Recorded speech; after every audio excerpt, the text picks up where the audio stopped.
All right, Neon, we're cutting the intro. I think there's an elephant in the room that we need to acknowledge the presence of. I So, know, the thumbnail is a 10 out of 10 masterpiece, and you're welcome. well, yeah, that. But there's also, throughout the series so far, we've been making a bit of a goof, a bit of a gaffe about how, those vending machines in Japan that dispense panties. We've been saying if Boxo ever dispenses one of those, we're going to give the show a bonus point on principle. And we said it not really expecting it to come true, because it just seemed so ridiculous. It would be peak fiction if it did, but, I mean, there's no way it's gonna happen. Guess what fucking happens this episode? Well, to be fair, it didn't happen, but if something happened that it made it more feasible to happen in the future. We're not too far removed from it being a strong possibility. I mean, it seemingly happened off screen. So, okay, so the scene itself is that Boxo. Okay. Did you just come to some sort of realization? Yeah, I'm remembering the line about women's undergarments, but I thought you were referring to the swimsuit magazine thing. Oh no, but okay. So the moment in question is when he says, "Oh, by the way, I want to stress that I only bought women's undergarments by mistake." Now we don't actually see him dispense panties or whatever. But we do see the girl getting dressed as he's saying the line. And the strong implication is that he gave her a change of underwear, along with, of course, water to wash her hair and a rag to dry it off with. That seems to be what has happened. I'm not counting that. I need to see it on screen happening. I need to see a character. I need to see him transform. I need to see that the underwear is inside the machine, physically inside the machine. I need to see someone vend it. See, I do agree with you. That is a criticism. I know that's the line that I'm drawing in the sand. Okay. See, I know it's unbecoming of me to, criticize peak fiction. But I have to hand it to him. Canonically, he has in fact dispensed panties. That is what seems to be the case. And you know what? I'm a man of my word. I'm not going to draw that same line. I'm going to say that, hey, it didn't need to be in the canon that he did this, but it is in the canon. And that's incredible. And so, whatever score I give this show, I'm tacking on that bonus point. I'm going to be a man of my word. You can peg me as many things, but I will not be seen as a liar. I'm still holding on that they have to have it be on screen. I don't want any of this off-screen namby-pamby bullshit. Someone's gotta pay for those panties. They gotta fall down. What they do with it afterwards is irrelevant. They can, twirl it around in the air, give them a big sniff. I don't care. Put them on their head. As long as they're inside. He presses a button. They come out. Only then will it get the bonus point. And of course, the instant 10 is when everyone gets into a polyamorous relationship with Boxo and they have a threesome, presumably. That is the instant 10 mark, and I will be very strict about my line in the sand. That I will also agree with. I'm very strict about my line in the sand with that, but... After this episode, that bit in the ED where he turns into a flower vending machine and gives the three main girls flowers and they're all looking at them with red blushing faces. That's gotten me thinking that we are approaching the harem ending. Yeah, it's like that one amphibia meme you made with everyone going together saying, we're gonna start a polyamorous marriage. Yeah, just the end of the Sonic 06 fandom. Yeah, that's what this show is approaching. At least I hope. We can only pray. We can pray makes the right call here. Yeah. All right. Listen. If that happens, first of all, instant 10, and second of all, peak fiction will become ascended fiction. That is what. If that happens, it will have truly heavenly fiction. Heavenly fiction. But Uh, anyway, now we can talk about the episode at large. I'm it interested to hear was your. decent. Like So last for this kind of show, it was decent. So last episode, I was talking about how this is the worst episode of the show. This sucks. This is boring the whole time. If I had to give it a score, I'd probably give the episode in by its lonesome, like a 3 out of 10 or something. It was so boring. And now we've immediately transitioned to what I would say is legitimately the best episode of the show. Like, I'm going back and forth on whether it's better than the first episode. I was It's going back definitely and forth at first, but there's a certain thing that I think puts it above episode 1 overall. Is it Hulami? Yes. I Hulami is like the only character in the show I actually like. that Genuinely. same.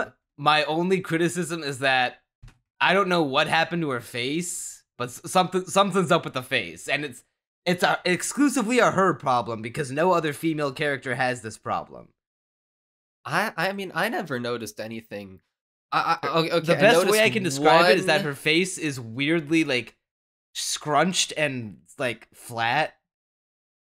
Okay, I'm gonna go back into the episode to see what you're talking about because all I remember in terms of like her face not looking good is one shot where it was kind of off model and jank looking.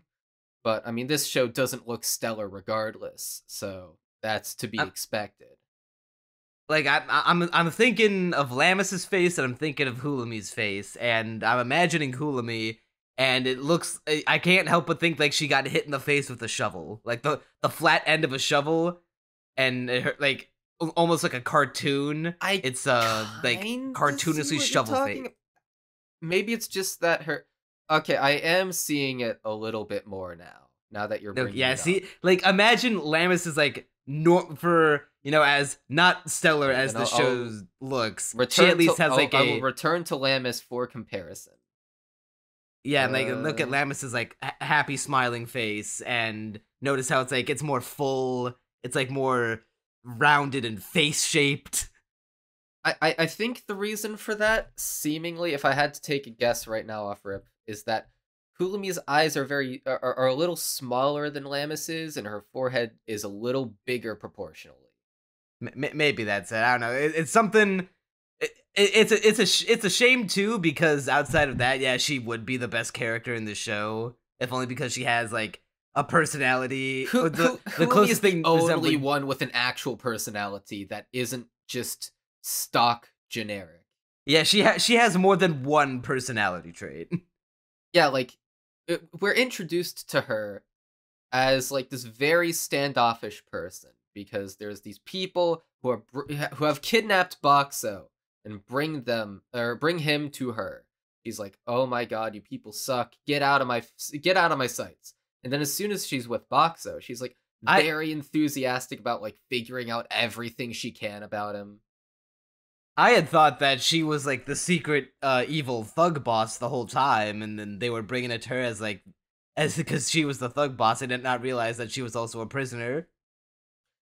Yeah, so something that frustrated me about the episode while I was watching it, but that is rectified by the end, and that I wouldn't be frustrated by knowing what I know now, is that the show makes it very unclear at the beginning what the relationship is between the people kidnapping Boxo and Hulami. So, I mean, I guess I'll just start describing the plot of the episode. So, the entire point of this episode is that Boxo is kidnapped. The way that it is introduced is both great and abhorrent, because it starts off with a pretty funny opening of Boxo being like, "Oh, there's like these cute animals. I guess this world doesn't just have monsters, but in fact has the creatures from Earth. By the way, I've been lugged around for 8 hours straight. When am I going home?"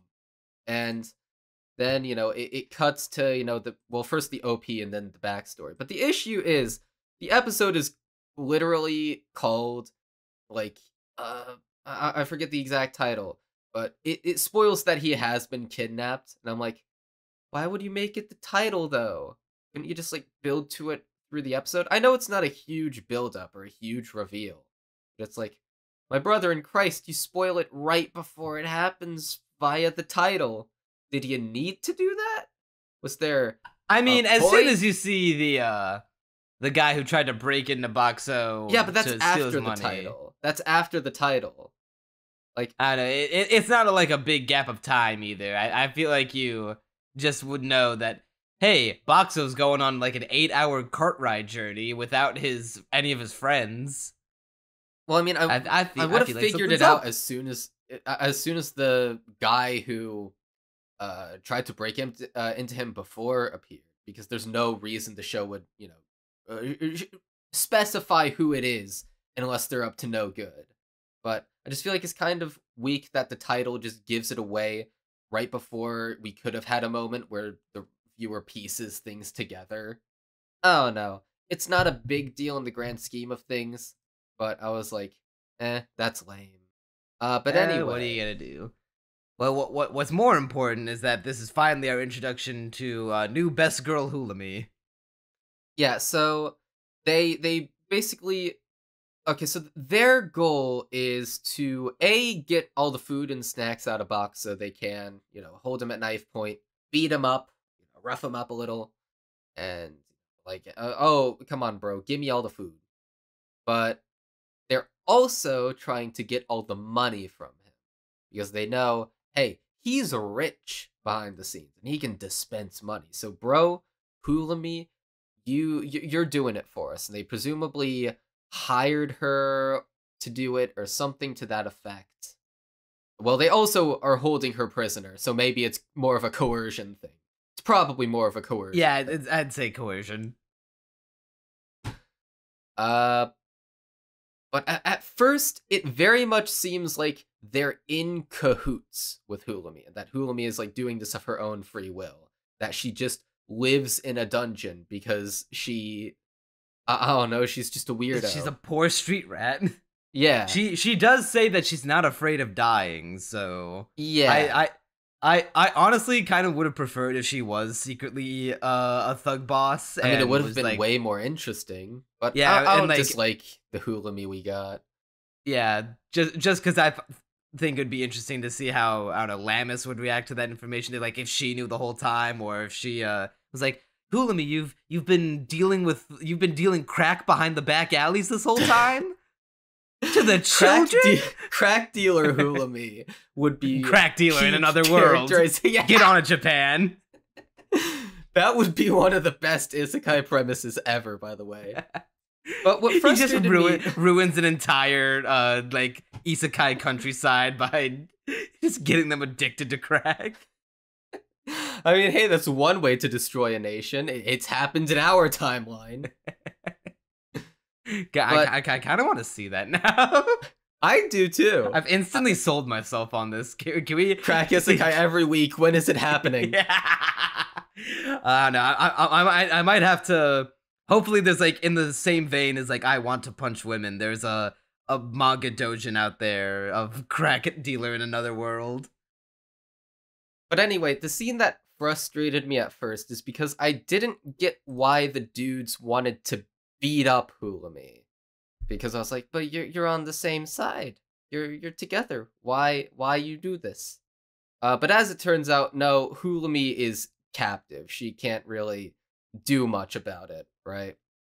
Yeah. So at one point, they even tried to do her the dirty, do her the anti-crunchy bagels thing. Well, see, at first I thought it might be that, but it seems to be that they just want to like rough her up, I guess. At least that's the impression that Boxo got. Yeah. Yes, that's exactly what their intentions were, to do that to her in her sleep while they sneak into her room. See, normally I'd be on your side, but I don't think this show has the balls to say that. They don't. But that was. I'm saying that absolutely was their intention in universe. In universe, I mean, I don't even have the. I don't even think this show has the balls to imply that could have even happened. He warded them off with swimsuit magazine titty, and they all immediately went back to the rooms to jerk off. That scene is beyond stupid. So, throughout this entire show, the I've sort of gotten the impression that its logic is supposed to be very tongue-in-cheek, and I've said this pretty much every episode of this podcast. But the show doesn't sell that tone hard enough. If it was something like Urusei Yatsura, it's like, okay, that show doesn't make sense. The point is that it doesn't make sense. Characters will be literally in Urusei Yatsura, like Lum and Ataru can get inserted into like just teleport into scenes. The other characters will be like, "Why are you here?" Like, I don't know, we're just here now. And it's like, yeah, that's dumb and fourth wall breaking, but that's why it's funny. But this show doesn't have stuff like that. It takes itself just seriously enough that it never quite sells. Like, it'll have scenes where they defeat monsters with Coke and Mentos. And it's like, okay, that's pretty fun. And in a more comedy-focused anime, or something funnier, or with more, goofy gags, that would feel right at home. But it feels weird in the context of an isekai that isn't realistic, but is also, like, kind of realistic at the same time. It obeys the laws of the universe for the most part. And where I'm going with this is that no person would act like this in real life. Like, they just completely regress as soon as he turns into, like, the magazine machine. Yeah, like, no person who's already had their mindset on wanting to sexually assault someone will turn it down in exchange for just having a magazine. I guess the excuse for the fantasy world is that maybe there's no, like, equivalent, because they probably don't have books with titty in them like that one does, like Boxer provides them. Well, see, what frustrates me most about this scene is that the second I saw it unfolding, I was like, okay, so the first thing literally any human being with a pulse would think to do is say "irashimasen" over and over again. Start transforming because there's the bright lights. Make as much noise and light as possible. But later on, Hulami is asleep while people are attacking nearby her dungeon. And in order to wake her up, he does exactly what I just said. He does that. Exactly what I thought he was going to do in that scene. He just does that. And it's like, yeah, because it's the obvious thing to do. What is an awoken sexual assault victim going to do versus a sleeping one? Well, see, it makes more sense than a magazine. Like, that doesn't... I don't get Boxo's rationale. It's such a non-plan. It's really dumb cartoon logic by being just like, hey, I know what will stop these would-be rapists. Here's some fat material, so you don't have to still don't commit a crime to do the real thing. I still didn't get the impression that they were trying to assault her. What the fuck else were they gonna do to her? I don't know. Like, beat her up? Yeah. They could do that literally any time. Yeah, but it's like, I don't know. I just don't think the show is trying to imply that. Any other show would, but I don't know. Maybe because they're in, like, hopium. PG-13 isekai world, yeah, and not R-rated isekai world. That's what I have in mind, because, like, okay, I know this is PG-13 isekai world. Maybe they wouldn't go all the way, but they're definitely like maybe okay. They'd molest her. They wouldn't rape her. It's like in Shield Hero when they have all the, like, demi-humans, and they only get tortured. Oh, it was never sexual. It was always just making them feel as much physical pain as possible. It's that sort of logic where, like, yeah, we're in isekai world. People just wanna beat each other up instead of going to that level. I don't know. Maybe you're just so desperate to think that vending machine isekai wouldn't fall down the peak fiction wouldn't be tainted by your least favorite thing in fiction. Yeah, peak can't have abyss, right?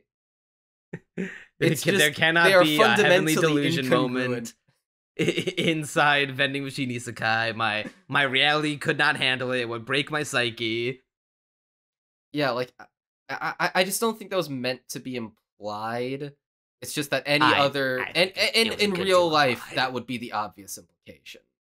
But anyway, yeah, the scene is stupid, and the I show's also tone. I know I gave it the devil's advocate defense of they don't have the alternative of Titty Magazine in their world, but I just find it darkly amusing that his solution to prevent a would-be or some kind of sexual assault, I think we'd agree, the degree of which may be uncertain, but I do think some degree of bad touching was about to happen, and his solution is to give them material to which to enable their tendencies, their arguably negative tendencies.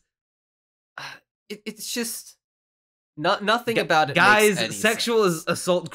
sexual assaulters are not are not. God, I can't. I'm trying to think of the right words. Sexual assaultants are not criminals. They're just pent up.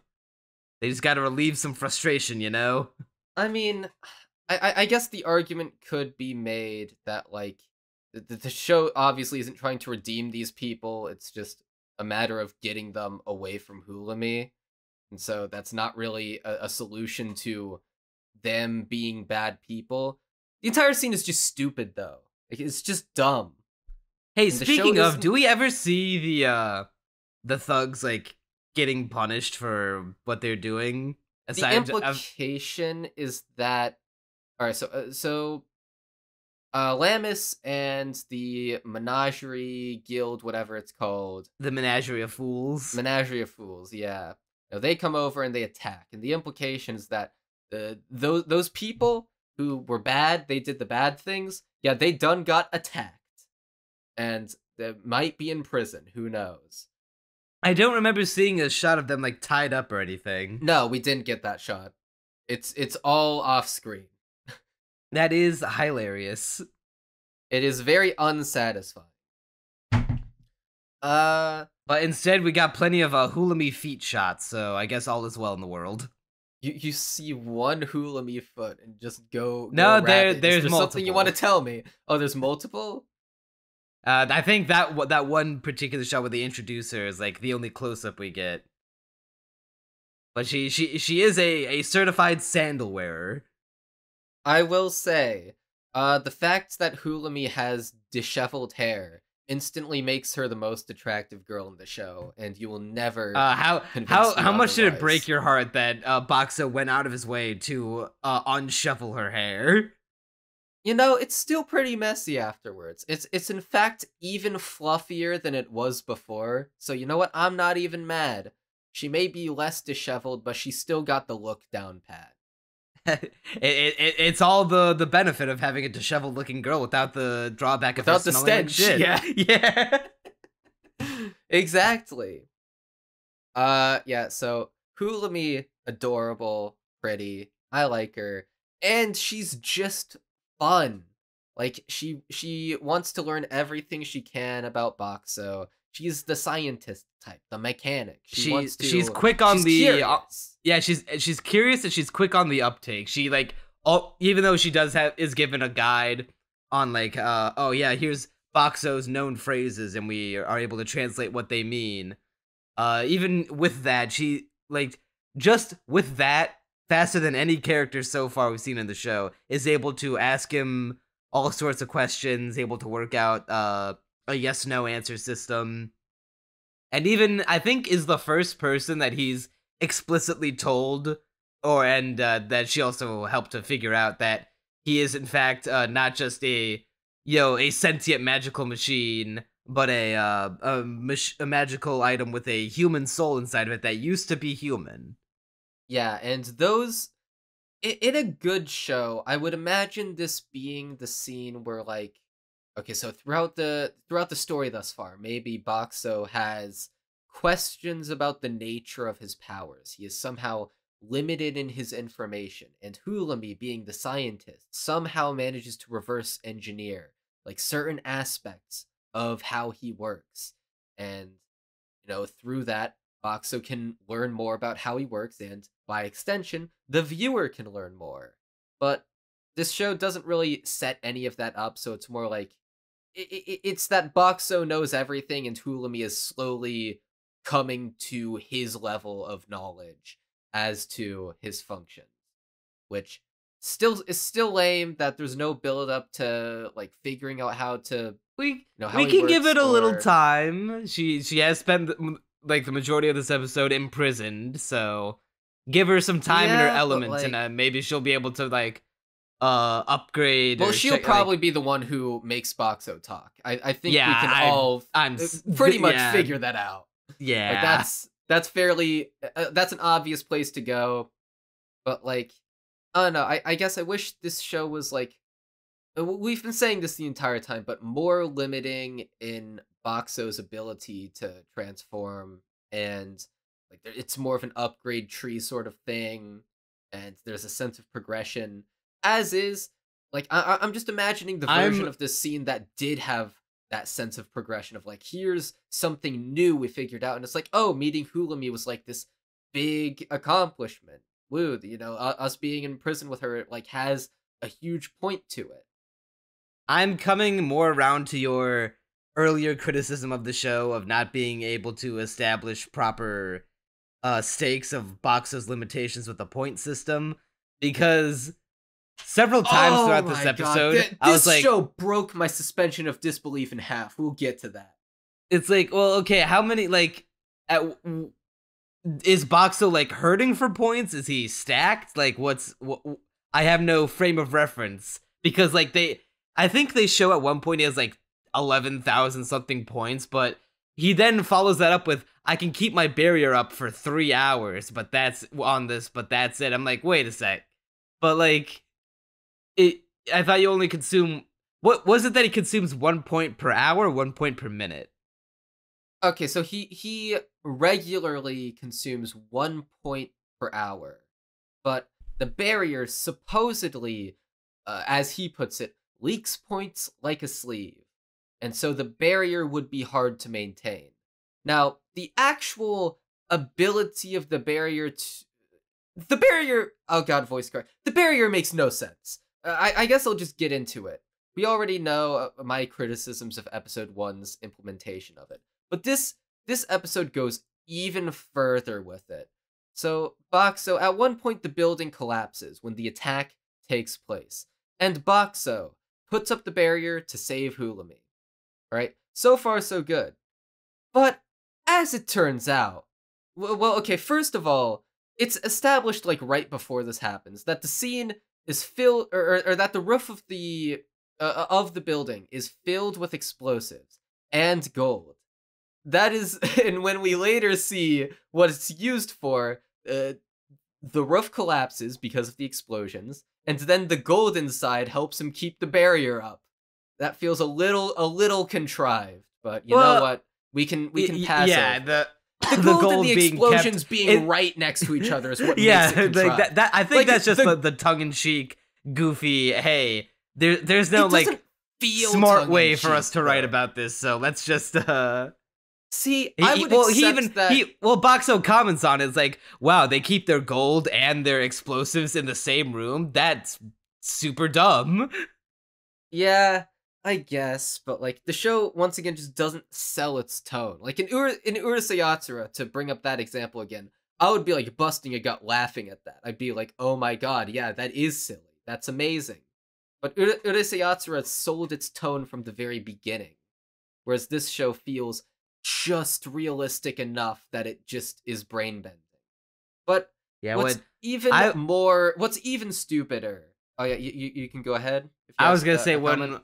when Hulami and Boxo got their hands on the big sack of gold coins, I thought I thought things were about to go downhill in a hurry, because it's like, oh shit, is Boxo going to like because of this, is he going to get like super powered, or is he about to become the most overpowered vending machine in history? Oh yeah. What I was actually expecting, and what probably would have been good, because Boxo said, "Oh, I can keep the barrier up for 3 days." I think he said either 3 days or 3 hours. I Uh, want to say, oh, actually 3 hours. It Day. was totally 3 hours. Yeah, 3 hours. Okay, yeah. And so the gold being fed to him made me go like, okay, we're going to be in here for the long haul. For whatever reason, it is going to be difficult for Lammis to dig him out. Maybe she gets distracted, and they're going to be like separated for an even more extended period of time. That doesn't happen. The far more idiotic turn of events happens, where Hulami, in the barrier, starts running out of air. Where do I even begin with this? Okay, actually, quick addendum. I just checked the episode to be sure. He did say 3 days. He said 3 days? But it was he says established earlier that if we can hold out for 3 days, Lammis will likely dig us out. But I thought it was established earlier that he could only keep it for 3 hours. Let me see. There's a scene way earlier on where he's like, I think it's before they found the gold. Well, I know he says the 3 days line before he finds the gold. So it's like way back at the beginning of the episode where he's looking at his points and is like, you know, oh yeah, it's when he's getting beat up by the dudes. He's like, yeah, I can only keep my barrier up for so long. Yeah, that sounds about right. Yeah, but how long did he say he had the barrier then? Because I thought he said 3 days in that, or 3 hours in that scene. I just watched the clip back of him getting fed all those gold coins. He did say, if we can hold out for 3 days, Lammis should be able to dig us out by then. Okay, so that was like after the gold coins? Yeah, like immediately after he got shoved full of gold coins. Okay. Well, that's a bit less tension than 3 hours. Well, then that's why they immediately then add on the additional thing. Stupid thing. By the way, there's no oxygen in here, and Hulami's gonna suffocate. So first of all, the logic of the barrier that has been established is that Boxo lets in what he wants to let in. So my thought was, bro, just let in air. Just let in air, my brother in Christ. Come on, man. Is it that? I thought just let air in. I thought the solution was, we'll just make a bunch of tiny holes that boulders can't fit through, but we'll still be able to. But he can let the bag of coins through as well. So it's like the logic we have been presented with is that he can let in the things he wants to let in. Is there a reason why air wouldn't be like a limitation? Is it because air is not physical? Is not like a solid? Yeah, is it like only gases? And second of all, bruh, my brother in Christ, he put the barrier over Lammis while she was sleeping in episode 1. I mean, that is true, actually. Yeah, I didn't think about that. All right, plot hole in Peak.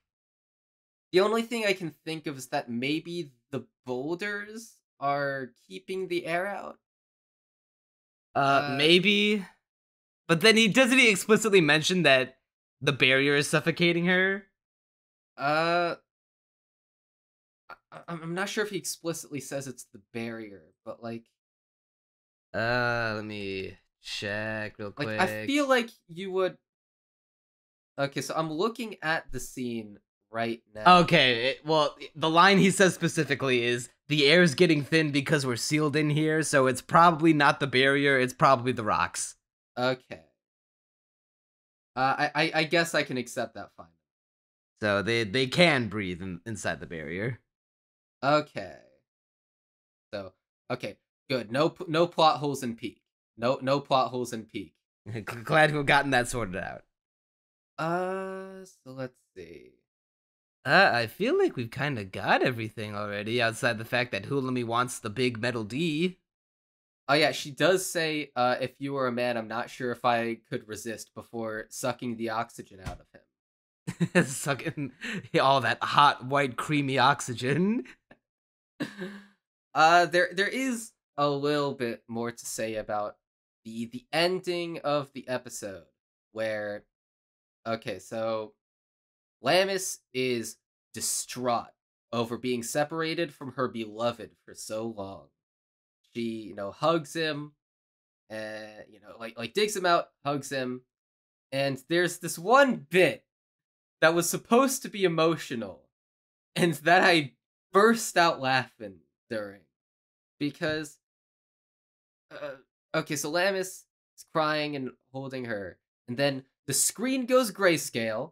Boxo's two googly eyes Yeah, appear, I remember piercing that. into your soul, and he says, "You keep crying, but I have no arms to hold you, and no voice to speak words I of have comfort." I have no mouth, but I must comfort. I have no arms, but I must hug.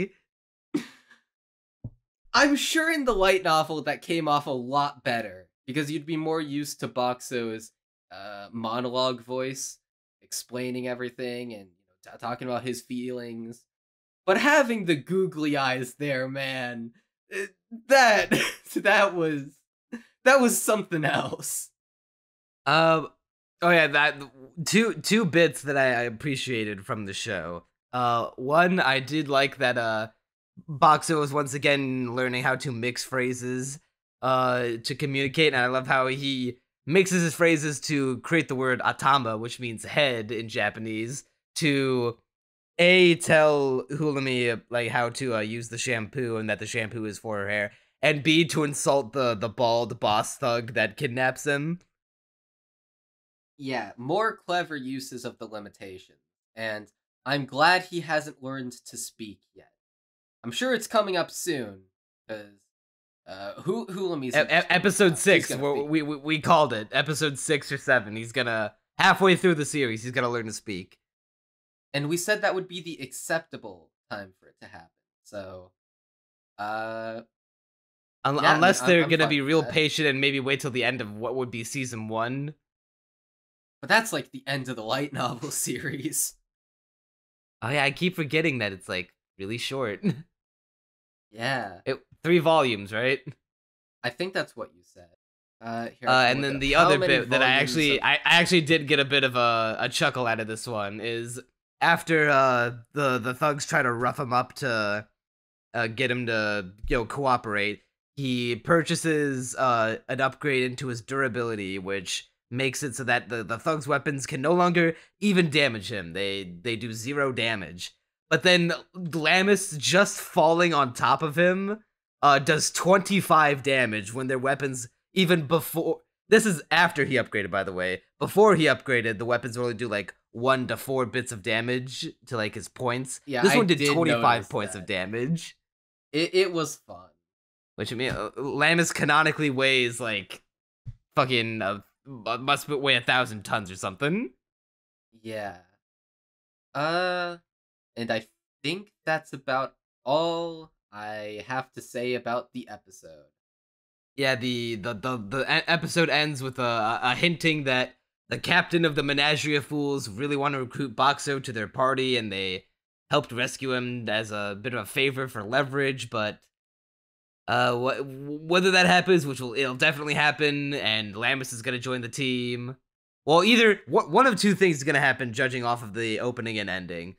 He's either going to have Lamis and crew join the Menagerie of Fools, or he is going to use his vending machine Riz to woo the hungry girl away from his party, and they're gonna make their own party. I guess we'll have to wait to find out. In the next 2 weeks of Peak, because I'm going on vacation, so we're gonna have to skip a week. What? You don't want to watch Peak on vacation? How could you? It's not that I don't want to watch Peak on vacation, it's that I don't want to subject our viewers to shitty built-in laptop mic. True. Overall, if the show keeps up at this quality and has all the Hulami, it could be getting significantly better than what it currently has been. Because this was the best episode of the show, at least in my opinion. And it's pretty much solely off the back of Hulami existing. And remember, viewers, it's not about Hula you, and it's not about Hula me. It's about Hula hours. That's it for this week of Vending Machine Isekai. See ya.